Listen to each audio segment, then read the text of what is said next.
गांव के बाहरी इलाके में एक पुराना हवेली नुमा घर खड़ा था जो वर्षों से सुनसान पड़ा था। लोग कहते थे कि वहां एक अभिशप्त दर्पण रखा है जिसमें देखने वाले का चेहरा आखिरी बार मुस्कुराता है। इस घर को लोग दर्पण हवेली के नाम से जानते थे। रवि, एक युवा और साहसी लड़का, अपने दोस्तों के साथ गांव आया था। उसने हवेली की कहानियां सुनी थीं और उसे चुनौती के तौर पर वहां जाने की ठानी। रात के अंधेरे में जब पूरा गांव सो रहा था, रवि अपने दोस्तों के साथ उस हवेली में दाखिल हुआ।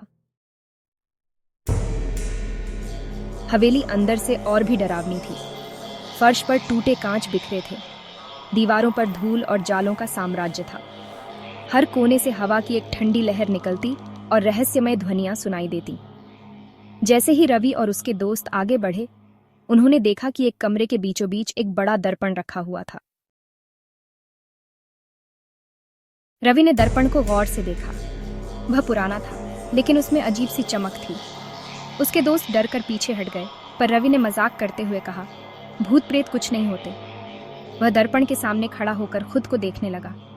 अचानक उसकी छवि ने मुस्कुराकर पलटकर उसे देखने की कोशिश की। रवि घबरा गया और पीछे हट गया, लेकिन तब तक देर हो चुकी थी।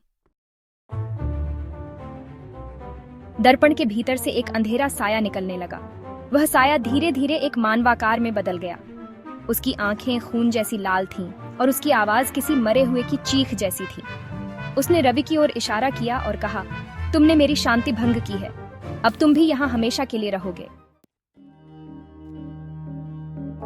रवि के दोस्त डर के मारे भाग गए, लेकिन रवि को कुछ पकड़कर दर्पण के अंदर खींचने लगा। उसकी चीखें हवेली के हर कोने में गूंजने लगीं। सुबह होते होते रवि गायब हो चुका था। गांव वालों ने बाद में देखा कि दर्पण में रवि का अक्स कैद हो चुका था। उसकी आंखें रो रही थीं, लेकिन चेहरा मुस्कुरा रहा था। अब दर्पण हवेली में हर अजनबी को फंसाने का इंतजार कर रहा था।